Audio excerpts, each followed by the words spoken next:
सभी का हार्दिक स्वागत, अभिनंदन। आज की कक्षा में आज हम वाक्य के बारे में पढ़ेंगे। वाक्य विचार, वाक्य किसे कहते हैं। छोटी कक्षाओं में हमने इसके बारे में पढ़ा है, तो वाक्य को समझने से पूर्व, इससे पूर्व ज्ञान की ओर अपन चलते हैं। तो वाक्य की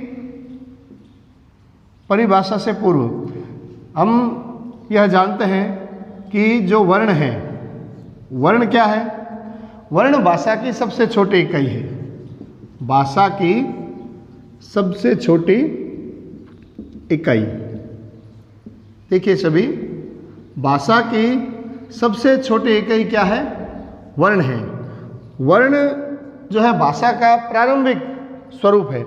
जैसे क है, म है और ल है। ये जो तीनों है, इसको हम क्या कहेंगे? इनको हम वर्ण कहेंगे। इनको हम कहेंगे वर्ण कहेंगे।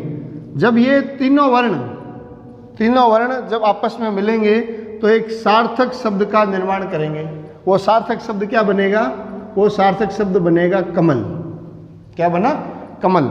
यह कमल, इस कमल को हम कहेंगे शब्द। यह कमल क्या है? शब्द है।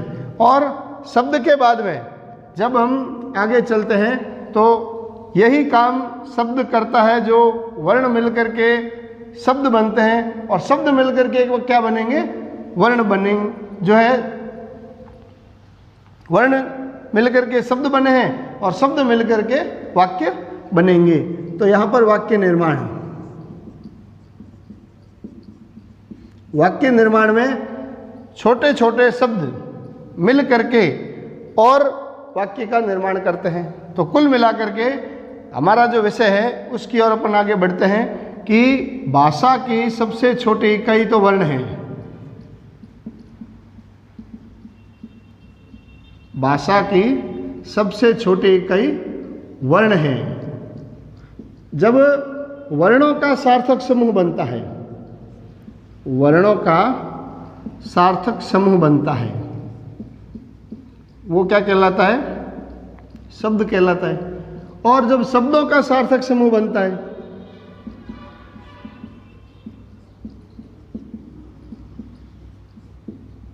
वो बन जाता है वाक्य। कुल मिलाकर के वर्ण से शब्द और शब्द से वाक्य। ये चीज हमने पूर्व की कक्षाओं में, पूर्व ज्ञान में प्राप्त किया है। अब अपन आगे बढ़ते हैं। इसमें आगे बढ़ते समय एक चीज देखेंगे कि इसमें एक शब्द आया है।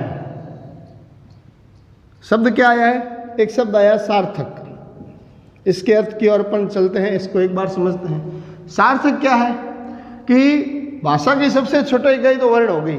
जैसे हमने शब्द लिख लिया प, त, न, र, प, व, स, मतलब हमने जैसे तैसे करके कोई भी वर्णों का समावेश कर दिया और उसको समूह बना दिया। लेकिन यह क्या कहा जाएगा? यह सार्थक शब्द नहीं कहा जाएगा। इस शब्द को हम निरर्थक कहेंगे, क्योंकि यह कोई अर्थ नहीं दे रहा है। और ऐसे शब्दों को हम शब्द नहीं मान करके उनको निरर्थक मानेंगे। लेकिन जो अपना सार्थक अर्थ देता है, यह सार्थक की श्रेणी में नहीं आएगा। जो सार्थक अर्थ देता है, कमल है, घर है, भवन है, ये शब्द है ना, ये सब अपने सार्थक अर्थ दे रहे हैं। इनको हम क्या कहेंगे? इनको हम शब्द कहेंगे। तो भाषा की सबसे छोटी इकाई वर्ण है। वर्णों का सार्थक समूह शब्द कहलाता है और शब्दों के सार्थक समूह को वाक्य कहते हैं। अब इससे आगे बढ़ते हैं अपन। अगला अपना विषय है वाक्य के अंग। वाक्य के अंग। तो वाक्य के प्रमुख रूप से दो अंग होते हैं। कौन कौन से होते हैं? एक होता है उद्देश्य और दूसरा होता है विधेय। वाक्य के दो प्रमुख अंग हैं, उद्देश्य और विधेय। उद्देश्य और विधेय प्रमुख अंग हैं।